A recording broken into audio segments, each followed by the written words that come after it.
In 1753, Captain John Gifford and Richard Smith were assigned Islands 12, 13, and 28 that were located in Mahone Bay.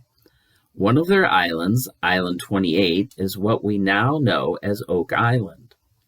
The grant was made in Halifax on December 27, 1753.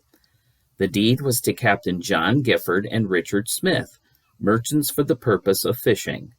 The deed states a location description for each island. A location description means they had a good knowledge of the bay prior to the deed, thus operating or scouting the bay previously. Captain Gifford can be placed in the area at that time. It indicates that he was a merchant trader. The speculation has been they were from New York. After the 1752 peace deal with the Micmac of Le Havre, many New York-based companies were formed to fish in the area. Gifford would act as a consultant for others. From the document titled A List of Islands in Mahone Bay, we see Island 16 was granted to a New York company for fishing. Gifford's activities are noted here. The Halifax Gazette, Saturday, May 4th.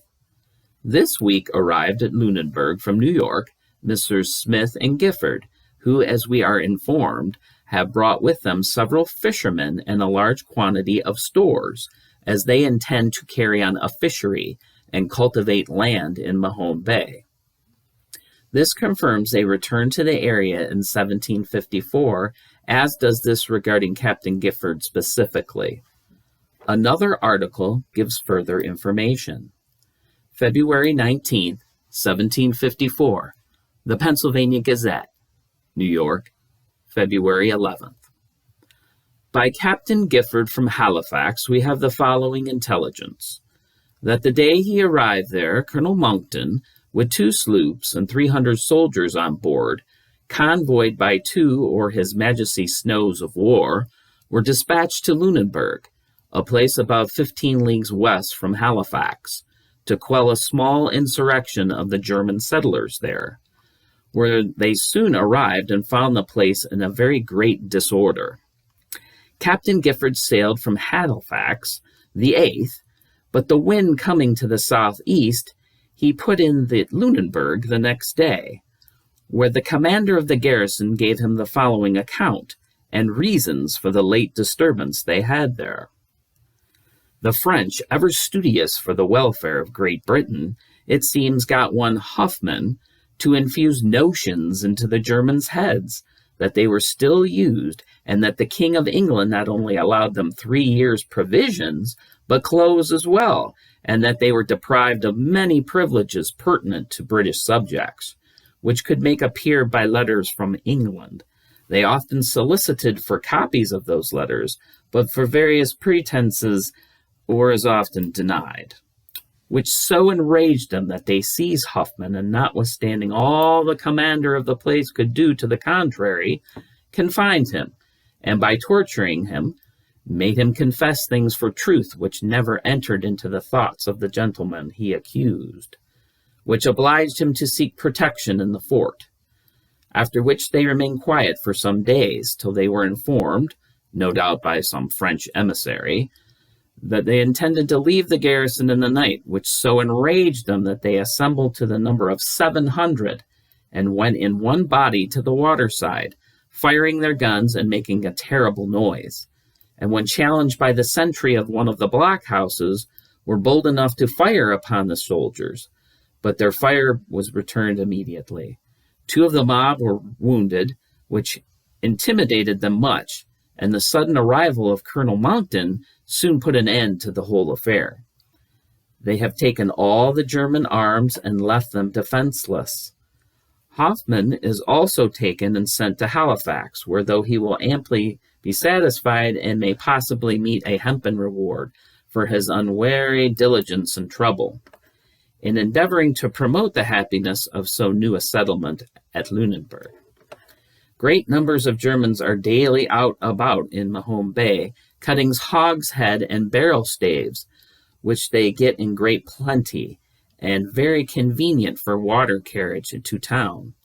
Captain Gifford had a very dangerous passage hither, and in the late bad weather we had here, he being to the westward of Nantucket, was drove as far to the southward as latitude 35, and says that they had so much snow that they were all hands employing throwing it off the sloop deck and sails to prevent her from foundering. He was past all thoughts of getting in here and intended to bear away for North Carolina, but a south wind springing up, he made all the sail possible and arrived safe here on last Tuesday. After being out 3 weeks from Lunenburg, 4 vessels from Boston and Old York arrived at Halifax a few days before Captain Gifford sailed, with all kinds of fresh meat and poultry fit for that place. Captain John Gifford is also thought to have been a privateer. Was he given rights to Oak Island just for fishing purposes? The G stone on the island some believe may indicate a Freemason presence. Others believe it was really a marker denoting Gifford as owner of the land. But no one has found any S's for Smith anywhere. Some believe there were secret illegal activities happening on the island.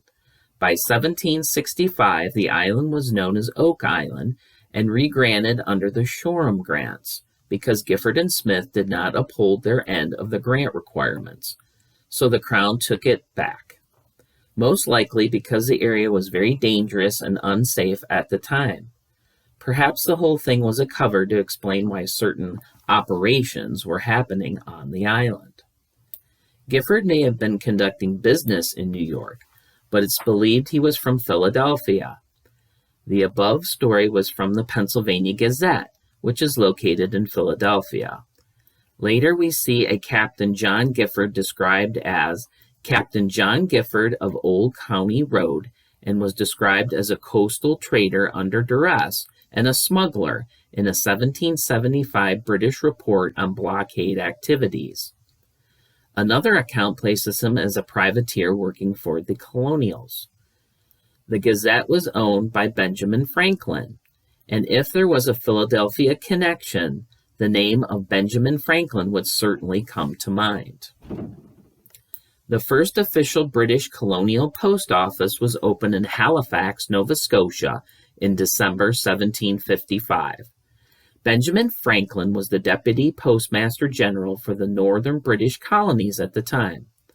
Franklin seemed to have a great interest in Nova Scotia. In 1760, near the end of the French and Indian War, England was considering giving Canada to the French and taking possession of France's West Indies island of Guadeloupe. Franklin published a pamphlet titled The Interest of Great Britain Considered with Regard to Her Colonies and Acquisitions of Canada and Guadeloupe, which Franklin argued for the strategic importance of England maintaining possession of Canada. In 1763, he proposed that both Canada and Nova Scotia be ceded by England to the colonies.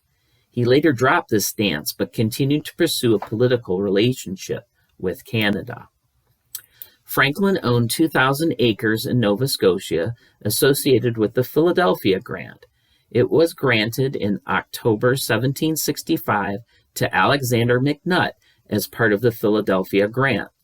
Franklin petitioned the Privy Council in 1766 for a grant in his own name for 20,000 acres, wherever he or his agent might choose in Nova Scotia. This was approved, but with 7 stipulations. The 6th, that there be a reservation to His Majesty, his heirs and successors, of all mines of gold, silver, copper, lead, and coals. Franklin never carried out the conditions prescribed by the governor's instructions and these 7 stipulations. Franklin spent much of his time in England from 1755 to 1775. We know that Franklin was a prominent Freemason for most of his life and held the position of Grand Master. Was Benjamin Franklin also a Rosicrucian? He was a member of the Royal Society and was friends with Thomas Anson, Francis Dashwood, and John Montague, all members of the Society. Did his involvement with the Society and these members influence his interest and involvement in Nova Scotia, and perhaps Oak Island?